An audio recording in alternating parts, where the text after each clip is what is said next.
अलॉंगचा Marathi meaning होतो बाजूने किंवा सोबत. ठीक आहे, तर फर्स्ट एक्झाम्पल बघूया की अलॉंगचा यूज कसा केला आहे. फर्स्ट एक्झाम्पल आहे, ते समुद्र किनाऱ्यालगत चालले. ठीक आहे, सो कसं बोलणार, लगत किंवा सोबत किंवा बाजूने असं काही बोलायचं असेल तेव्हा आपण अलॉंगचा यूज करतो. सो ते समुद्र किनाऱ्यालगत चालले, ह्याला इंग्लिशमध्ये कसं बोलणार, they walked along the beach.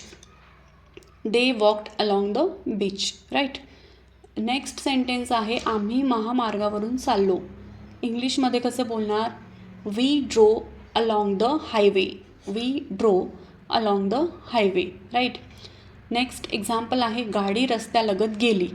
इंग्लिशमध्ये कसं बोलणार, the car moved along the road. The car moved along the road, right. Next example, ती नदीच्या बाजूने पळाली.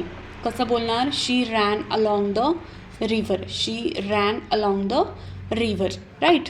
अलॉंगच्या नंतर आहे अप. हे प्रिपोजिशन केव्हा यूज करायचे बोलताना, तर सेंटेन्सेसमधून बघूया. अपचा मिनिंग होतो वर, आणि पहिलं सेंटेन्स आहे, तो जिण्यावर चढला.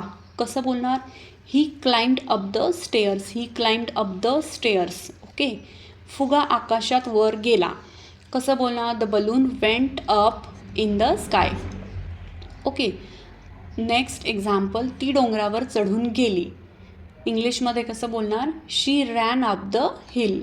शी ran up the hill. Okay. Next example आहे, सूर्य वर आला. इंग्लिशमध्ये कसं बोलणार, द सन केम अप.